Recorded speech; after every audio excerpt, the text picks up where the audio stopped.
Halo semuanya, selamat datang kembali ya. Jadi di video kali ini cuma video singkat ya, dimana saya akan update buat Bitcoin dan analisis koin yang sudah teman-teman request di channel YouTube saya.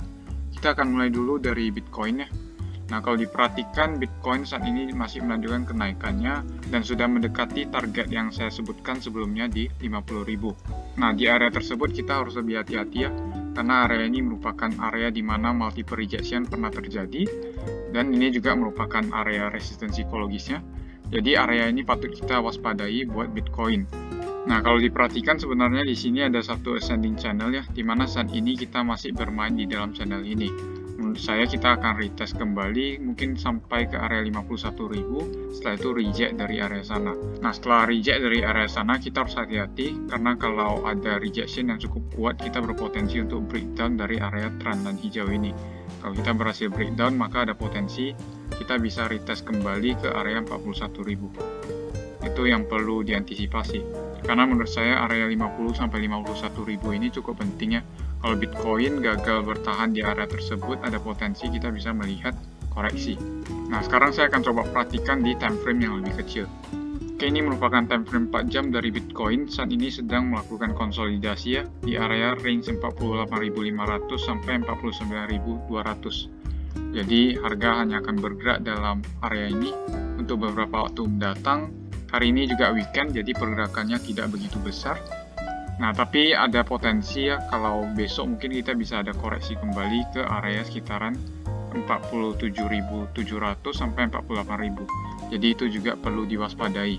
Nah, sekarang saya akan coba perhatikan di time frame yang lebih kecil lagi untuk mencari konfirmasinya. Nah, di time frame yang lebih kecil sebenarnya ini ada potensial pattern dari head and shoulders ya. Jadi ada potensi kalau kita berhasil breakdown dari trendline hijau ini, kita berpotensi untuk turun sepanjang range yang ada di sini. Dan ini juga confluence dengan area support 4 jamnya. Jadi area tersebut sangat patut kita perhatikan.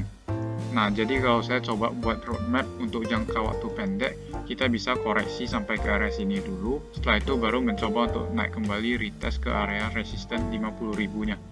Itu pandangan saya buat Bitcoin ya dalam short term. Nah, kurang lebih seperti itu buat Bitcoin. Selanjutnya saya akan bahas koin yang teman-teman request ya. Ini ada Matic. Oke, pertama mungkin saya akan gambarkan area resisten krusialnya, di mana saat ini kita sudah berada di area resisten tersebut dan berpotensi melihat adanya rejection ya, kalau menurut saya. Nah, sebenarnya ini juga ada satu pola yang cukup menarik ya, di mana ini bisa menjadi inverted head and shoulders. Dan kalau inverted head and shoulders ini berhasil, maka ada potensi kita retest kembali ke area neckline-nya, setelah itu baru lanjut naik.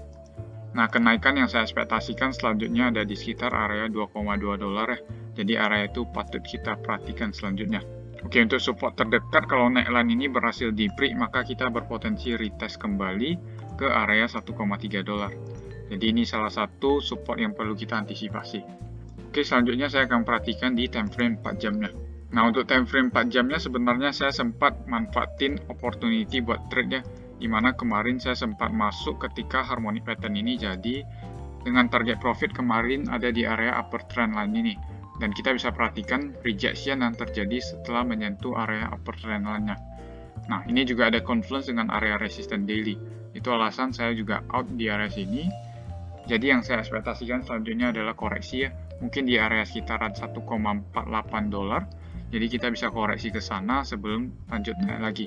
Jadi itu perlu kita waspadai buat Matic untuk saat ini.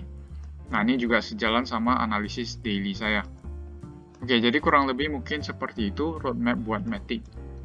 Nah, selanjutnya saya akan bahas koin BNB ya. Ini juga yang teman-teman request.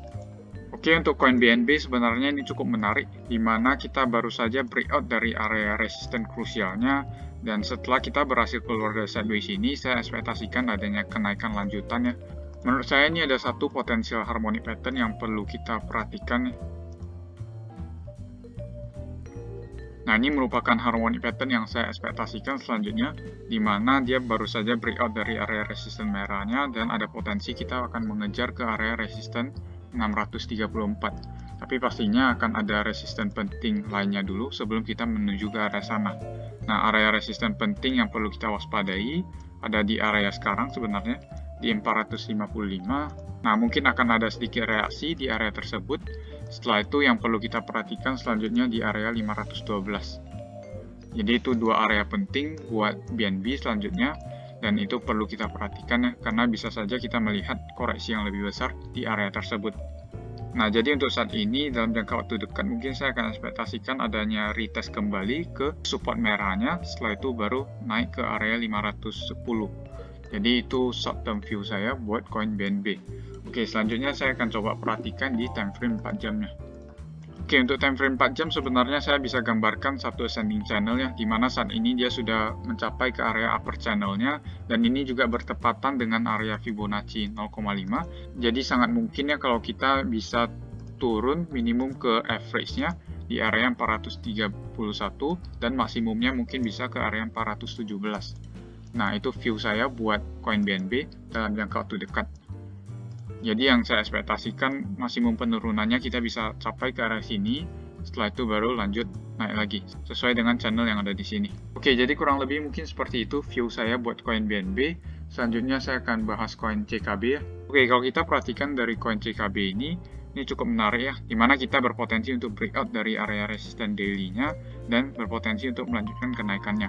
Nah, kalau saya coba ukur melalui Elliott Wave, ini ada potensi kita sedang berada di wave 5. Jadi itu juga patut kita waspadai. Nah, secara Elliott Wave mungkin yang saya ekspektasikan akan seperti ini ya, di mana wave 5-nya kita berpotensi end mungkin sampai ke area 0,019. Nah, jadi ada beberapa potensi. Yang pertama, wave 5-nya bisa end di area sini, dan yang kedua mungkin kita bisa end di area resisten di atasnya. Nah, itu dua area yang penting ya buat koin CKB dan nantinya perlu kita perhatikan. Nah, selanjutnya mungkin saya akan coba perhatikan di time frame yang lebih kecil. Oke, ini merupakan time frame 4 jam dari CKB, dan kalau kita perhatikan ini ada impuls yang cukup kuat ya di candle 4 jamnya, dan ini ada potensi kita membentuk candle hammer ya, dimana ini wick yang di bawahnya cukup panjang, artinya buying pressure masih cukup kuat, dan kita masih berpotensi melihat adanya kenaikan lanjutan. Jadi itu yang perlu kita ketahui, dan kalau saya coba mengukur menggunakan Fibonacci, ini bisa diperhatikan, jadi target terdekatnya mungkin bisa di area 1,618 dulu sebelum rejection terjadi. Tapi rejection yang saya ekspektasikan di area sini harusnya rejection kecil ya. Setelah itu kita akan lanjut naik ke area rasio 2 yang saya sebutkan tadi. Oke, jadi kurang lebih mungkin seperti itu ya buat koin CKB. Overall ini saya masih ekspektasikan adanya kenaikan. Dan 3 area penting yang patut kita perhatikan ada di area 0,0178, kemudian 0,019, dan 0,021. Jadi kurang lebih mungkin seperti itu. Nah, buat teman-teman yang mau request bisa langsung tulis saja di kolom komentar. Dan buat teman-teman yang tertarik untuk dapat info koin lainnya, bisa langsung join di channel Telegram saya. Linknya ada di deskripsi. Sekian saja untuk video kali ini. Terima kasih sudah menonton. Sampai jumpa di video berikutnya.